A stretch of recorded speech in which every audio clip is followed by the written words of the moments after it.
ప్రకాశం జిల్లా కొత్తపట్నం మండలంలో ఉన్నటువంటి సముద్ర తీర ప్రాంతంలో ఇక్కడ ఏదైతే ప్రభుత్వం వాళ్ళు ఏర్పాటు చేశారో పునరావాస కేంద్రాలు అక్కడ దగ్గరలో ఉన్నాము.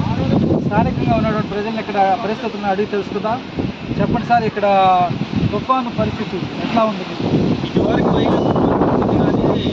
తక్కువ, ఇప్పుడు వచ్చే తుఫాను బాగా ఎక్కువ. సముద్రం ఉంది, అక్కడ వలలు బోట్లు ఇలాంటివి ఏం జరిగినాయంటే ఇంకా అక్కడికల్లా దోచేస్తున్నాం, ఇంకా పక్క తరలితం అయిపోయింది.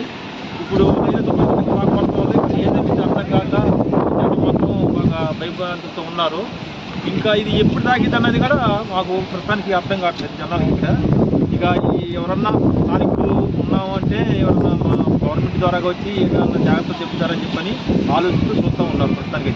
ప్రభుత్వం వాళ్ళు వచ్చేమన్నా మీకు ఏమైనా సలహాలు కానీ ఏదైనా మీకు పునరావాస కేంద్రాలు కానీ ఇక్కడ ఏర్పాటు చేయడం జరిగిందా? ప్రస్తుతానికి అయితే వచ్చారు, వచ్చి ఇక్కడ సచివాలయం కట్టి ఉంటే ముత్తు వాళ్ళని జారబెట్టి వాళ్ళు జాగ్రత్త చేస్తూ ఉన్నారు. ఇప్పుడు అయితే భోజనాలు కూడా పెడతానికి ఏర్పాటు చేస్తూ ఉన్నారు. గాలి అయితే తగ్గలేదు, గాలి భద్రత పడతామని చెప్పని ఇక్కడ కొంతమంది వచ్చి సిబ్బంది జాగ్రత్త పడుతూ జరుగుతూ ఉంటారు. పోతే ఇప్పుడు ఇక్కడ బోట్లన్నీ తీసుకొచ్చారు, బోట్లు ఏమైనా దెబ్బతింటాం కానీ ఏదైనా నష్టం జరగటం కానీ జరిగిందా?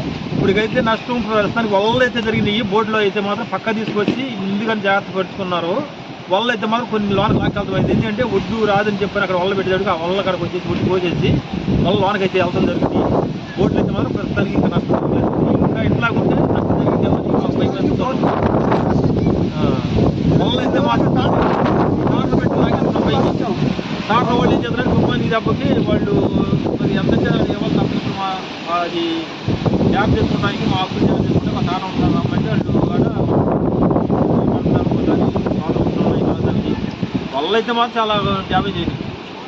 4 రోజుల నుంచి మట్టికి మమ్మల్ని జాగ్రత్త అధికారులు 4 రోజులు చూస్తున్నారు. వాళ్ళు చెప్పిన కాంచి బయట నెట్టిస్తున్నాము. నెట్టిన కాంచి మళ్ళీ ఇంకో వచ్చేస్తున్నాము. వచ్చిన కాంచి మళ్ళీ 5 వేలు పెట్టి మళ్ళీ అట్టాగా లాగిస్తాం. రాత్రి కాక 8 గంటల టాటలు పెట్టి లాగిస్తాము.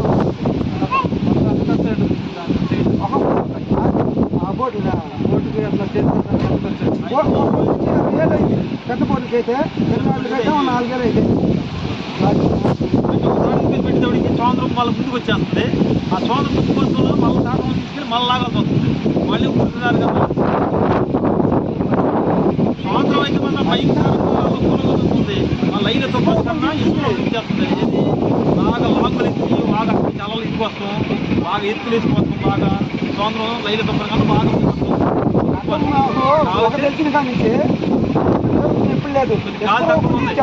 మట్టి అసలు ఏడా పైన బయట పడుతుంది, దూరం పడుతుంది. అక్కడ భయంకరంగా ముందు చేతితో పెట్టుకుని అట్లా ఉంది. భయంకరంగా ఉంది. పల్లెపాలెం గ్రామంలో ఉన్నటువంటి పరిస్థితి ఎట్లా ఉంది. సముద్రం బాగా ఊవెత్తున ఎగిసిపడుతున్నట్టుగా స్థానికులు చెప్తా ఉన్నారు. చాలా భయభ్రాంతులకి గురవుతున్నట్లుగా చెప్తా ఉన్నారు. అంతేకాకుండా పడవలన్నింటినీ కూడా తీరాన్ని తీసుకురావడానికి